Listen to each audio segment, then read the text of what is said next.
এইখানে তোমাদের একটা প্রশ্ন আসতে পারে, যে খুব গুরুত্বপূর্ণ একটা প্রশ্ন, অনেক বোর্ডে আসে, যে পটাশিয়ামের 19তম ইলেকট্রনটি 3d অরবিটালে না গিয়ে 4s এ যায় কেন? দেখো, এই যে এক মানে হচ্ছে, সামনের এক মানে হচ্ছে এটা শক্তি স্তর, এটা প্রথম শক্তি স্তর, এটা দ্বিতীয় শক্তি স্তরের দুটো অরবিটাল, তৃতীয় শক্তি স্তরে তিনটা অরবিটাল, এই দুটো আর একটা তিনটা, তার মানে 3s 3p 3d হচ্ছে তৃতীয় শক্তি স্তর। তো দেখো, তৃতীয় শক্তি স্তরে ইলেকট্রন না গিয়ে চতুর্থ শক্তি স্তরে আগেই যায়, মানে তৃতীয় শক্তি স্তরের যে তিনটা উপশক্তি স্তর বা অরবিটাল, সেই তৃতীয় উপশক্তি স্তর যে ডি অরবিটাল, সেখানে এই ইলেকট্রনটা না গিয়ে দেখো 4s তো এর পরে আছে, 4s এ চলে যায় কেন? 3d ইলেকট্রনটা পায় না কেন? 3d তে না গিয়ে কেন 4s এ যায়? এমনি ইলেকট্রন বিন্যাসটা দেখায় যে potassium 19 1s2 2s2 2p6 3s2 3p6 3d 4s, অর্থাৎ 3d এর পরেই তো 4s অরবিটাল। তো দেখো 2 2 4 6 10 আর 2 12 6 18, আর এখানে একটা থাকার কথা ছিল 18 একে 19, কিন্তু এখানে না দিয়ে গিয়ে কেন এই ইলেকট্রনটা এইখানে চলে যায়, এখানে চলে যায়, এখানে ইলেকট্রন সংখ্যা কেন 0 হয়? কারণ ওই যে যার শক্তি কম, আহ্বায়ক কি বলেন, যার শক্তি কম সে অরবিটালে ইলেকট্রন আগে প্রবেশ করবে। 3d এবং 4s এর শক্তি আমরা তুলনা করি, 3d তে n প্লাস l এর মান কত? n এর মান 3, আর n এর মান কত? spd, n এর মান 2, 3 আর 2 5, আর 4s এ n প্লাস n এর মান 4 প্লাস s এর মান কি 0, s অরবিটালে l এর মান হচ্ছে 0, 4 প্লাস 0 মানে কি 4। তাহলে দেখো কোনটা n প্লাস l এর মান কম? অবশ্যই 4s এর n প্লাস l এর মান কম, সুতরাং 4s এ ইলেকট্রন আগে প্রবেশ করে। তাহলে লিখবা যে অরবিটালের শক্তি কম সে অরবিটালে ইলেকট্রন আগে প্রবেশ করবে। এখানে 3d এবং 4s এর মধ্যে 4s অরবিটালে শক্তি কম, সেখানে 4s অরবিটালে ইলেকট্রন আগে প্রবেশ করবে। সাথে একটু লিখে দিতে পারো যার n প্লাস l এর মান কম সে অরবিটালে শক্তি কম, n প্লাস l এর মান হিসাব করে এরকম দেখাও দিতে পারো, একটু বড় হবে। তো এইভাবে এটার অ্যান্সার করবা। এরপরে চলো, যে ইলেকট্রন বিন্যাসের কিছু ব্যতিক্রম আছে, কিছু ব্যতিক্রম আছে, সেই ব্যতিক্রমী ইলেকট্রন বিন্যাসগুলো আমরা দেখে নিই। অর্থাৎ সাধারণ যে নিয়ম, এই নিয়মগুলো ফলো করবে না বা এই নিয়মগুলো মানবে না যে ইলেকট্রন বিন্যাসগুলো, সেইগুলো চলো একটু দেখে নিই।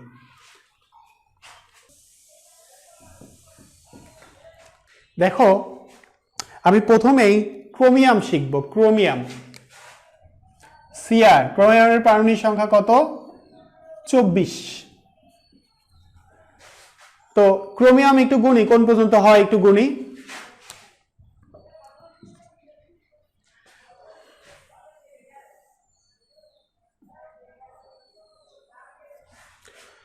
ক্রোমিয়াম গুণি 2 2 4 আর 6 10 আর 2 12 আর 6 18 আর 2 20, 20, আর এখানে এসে কয়টা হবে?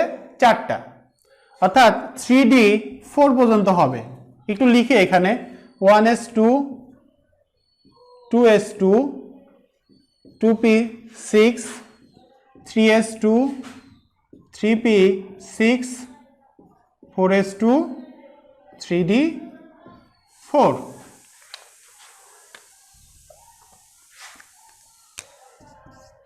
এটা হচ্ছে ক্রোমিয়ামের ইলেকট্রন বিন্যাস হওয়ার কথা। 2 2 4 6 10 আর 2 12 6 18 আর 2 20 আর 4 24।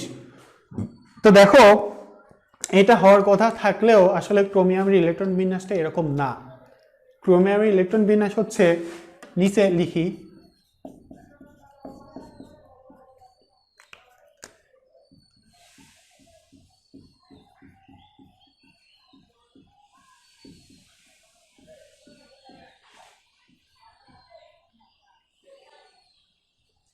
এটা, অর্থাৎ এখানে s অরবিটালে একটা ইলেকট্রন থাকবে, d অরবিটালে 5টা ইলেকট্রন থাকবে, অর্থাৎ s অরবিটালে একটা ইলেকট্রন d অরবিটালে চলে যাবে।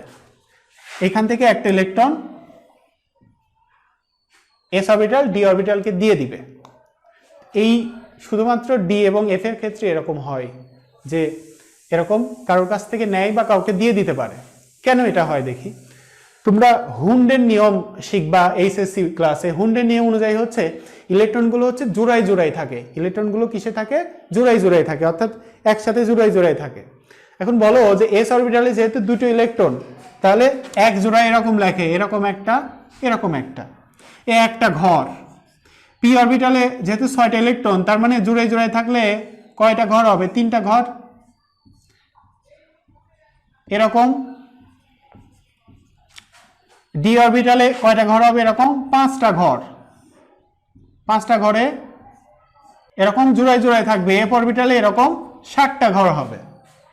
তো সবসময় চাই যে ইলেকট্রনগুলো এরকম জোড়ায় জোড়ায় থাকতে। এটা কিন্তু আগের ক্লাসে শিখছো যে ইলেকট্রনগুলো সবসময় একসাথে থাকতে চায়, কিন্তু একসাথে যদি না থাকতে পারে তাহলে অন্তত চাই যে প্রত্যেক ঘরে একটা করে ইলেকট্রন থাকতে, প্রত্যেক ঘরে একটা করে ইলেকট্রন থাকতে। এখন দেখো ডি অরবিটালে কয়টা ঘর? ডি অরবিটালে 1 2 3 4 5টা ঘর। তো 5টা ঘর সবসময় চাবে ডি অরবিটাল 10টা ইলেকট্রন থাকতে, জোড়ায় জোড়ায় 10টা ইলেকট্রন থাকবে, অর্থাৎ এরকম জোড়ায় জোড়ায় থাকবে। এখানে এরকম জোড়ায় জোড়ায় ইলেকট্রন থাকতে চাইবে। কিন্তু জোড়ায় জোড়ায় যদি না থাকতে চায় তাহলে অন্তত একটা করে প্রত্যেক ঘরে থাকতে চাবে, একটা করে।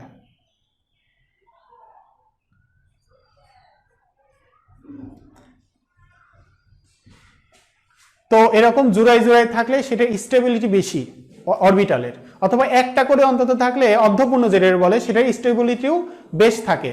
অর্থাৎ সবসময় চায় যে কোনো একটা অরবিটাল অর্ধপূর্ণ থাকতে অথবা পূর্ণ থাকতে। তো অর্ধপূর্ণ বা পূর্ণ থাকার জন্য সাধারণত আশেপাশের অরবিটালের কাছ থেকে ইলেকট্রন ধার করে। এস অরবিটালটা এরকম ধার দিতে জানে।